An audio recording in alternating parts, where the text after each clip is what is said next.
Hey everybody, welcome back. This week we are going to be learning how to find the volume of a prism and the volume of a cylinder. And if you look at what we have here, a prism is basically what you would think of like a shoebox or a cereal box or something like that. And the bases of prisms are parallel to each other, like the top and the bottom or the left side and the right side. The height is the perpendicular distance between those two bases, and the bases can be any shape, a square, triangle, trapezoid, parallelogram, all of those kind of things. So if we are going to have to find the area of those bases, there's some important formulas to remember. But before we get to those, to find the volume of a prism, here's our formula up here. We have volume equals capital B times H. Whoops, daisies. Capital B is, there we go, the area of the base. So we call that capital B. Okay. H, oh gosh darn it, I meant to highlight that. H is the height or distance between the bases.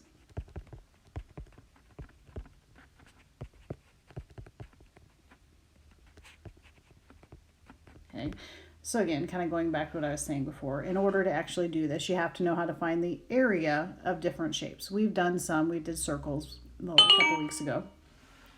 So here's some other ones that you need to remember.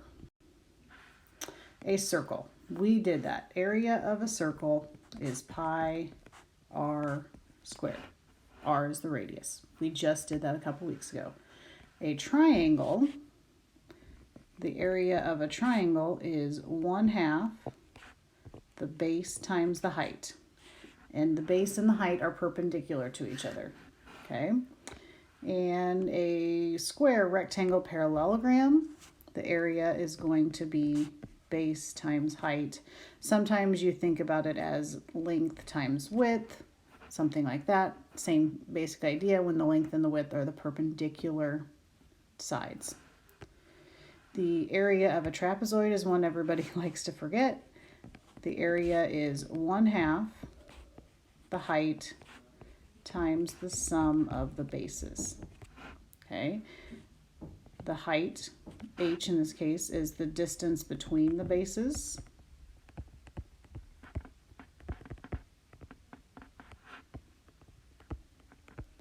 And the bases, the B1 and B2, are the parallel sides. Okay, and I believe we just reviewed some of that stuff a couple weeks ago with finding the area of a trapezoid, so we've done a little bit of practice with that. Okay, so to find the volume, I always like to go step by step. To find the volume, first thing we do is we're going to write down our formula. Area of the base times the height. Then I need to think to myself, okay, my base. What shape is my base? Okay, well, if you look at our diagram here, the bases are these two triangles right here, what I'm highlighting in red. Okay, so the bases are triangles, so we're going to have to use the formula 1/2 base times height. So we're going to look at those two triangles and look at this one because it's got the numbers on it that are labeled. There's a right angle in there. The base and the height are the two sides of the triangle that are perpendicular to each other. So we are going to have 1/2 6 times 8. So the area of our base is 6 times 8, which is 48, divided by 2, which is 24. Okay, so now we need to figure out what our height is. Well, our height is the distance between our bases. Okay, so from one corner of the triangle to the other corner of the triangle, the top and the bottom. In this case, our h is going to be 7, so our volume is going to be the area of our base, which is 24, times the height, or the distance between those bases, which is 7. And we get 24 times 7 is 168, and it is volume, so we're going to be in centimeters cubed, because there are 3 dimensions that we're multiplying together. Okay, so this next one looks like a cereal box, pretty much. And our volume is going to be the area of the base times the height.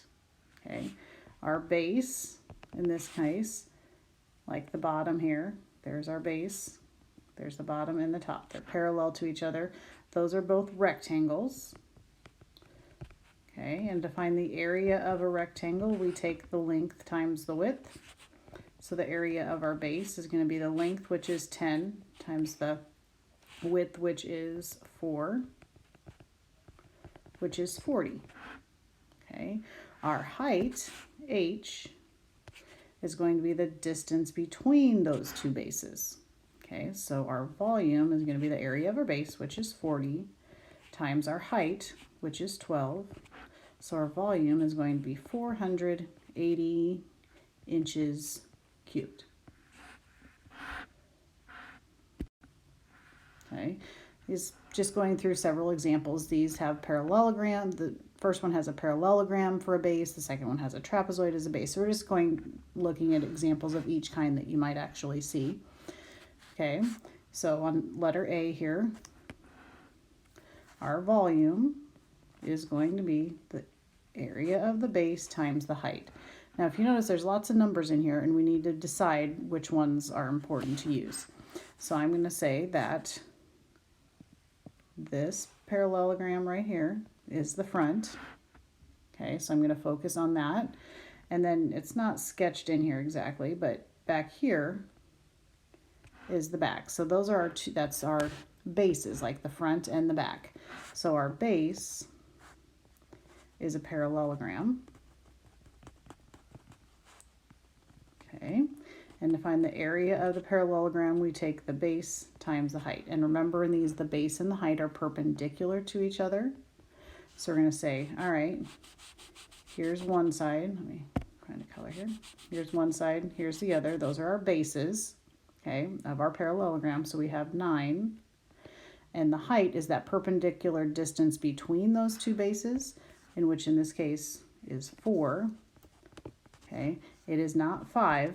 We don't need to use 5. 5 is not the perpendicular distance between them. If you notice, 5 is at an angle. We always want that distance, the height between, to be perpendicular.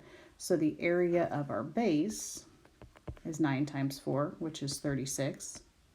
And our volume is going to be the area of the base, we just said was 36, times the height. Now the height is the distance between the front and the back of our parallelogram, or excuse me, of our prism. So if you have this guy up here in the front, this guy in the back, the distance between them is 14.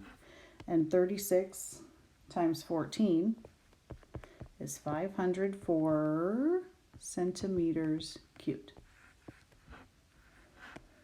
Okay, all right, so here we have a trapezoid. Okay, so our base here, here's one of our bases is a trapezoid. Here's our other base, it's up on the top.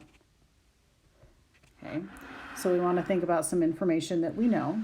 Okay, so we have each of these is a trapezoid, and they're congruent trapezoids. So we know that if this whole long piece here is 14, this whole long piece back here is also 14.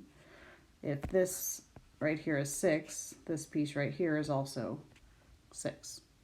Okay, so we want to focus on one of the trapezoids when we're thinking about our area of our base. So let's go ahead and look at this. We'll call this one the area of our base, that top up there. Okay, so the volume is going to be the area of the base times the height. Our base is a trapezoid, which is 1/2 the height times the sum of the bases. Okay, so the area of our base is going to be 1/2. Okay, so we are just looking at this trapezoid right here. Okay, let's just focus in on that trapezoid right there for right now. Okay, the base, or excuse me, not the base, the height is remember the distance between the two parallel sides. So in this case, the height is going to be 3.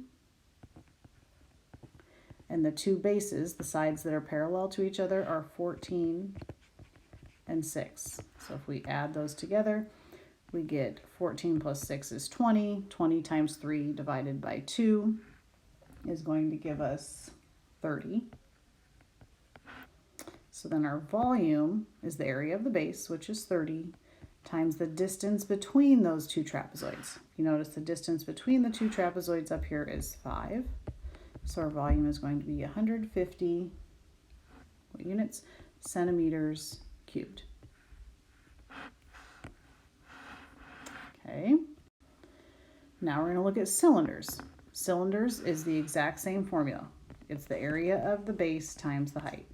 Well, with a cylinder, the base is always a circle. Okay, so we can, instead of base, we can always just say pi r squared, because that is the area of the base. Okay, and then times the height, oops, daisies, which is h. Okay, so that's just our formula. So let's try a couple. All right, so you have, here's a cylinder.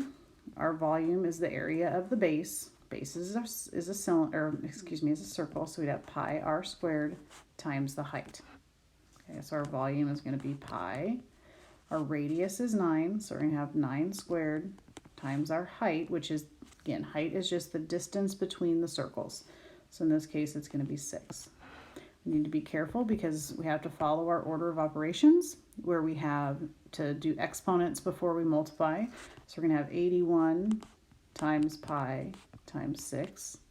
If we take and multiply 81 times pi times 6, we get 1,526.82 feet cubed. Oops, daisies. And the next one here on the right, there we go. It's slanted, but that doesn't matter because the height, the distance between the two bases is still 7. So our volume is still going to be area of the base, which is pi r squared, times the height. So we'd have pi times our radius, which is 4 squared, times height, which is distance between our circles, which is 7. And we're going to have pi times 16 times 7. And in your calculator, when you multiply those all out, we should get that the volume equals 351.89 centimeters cubed.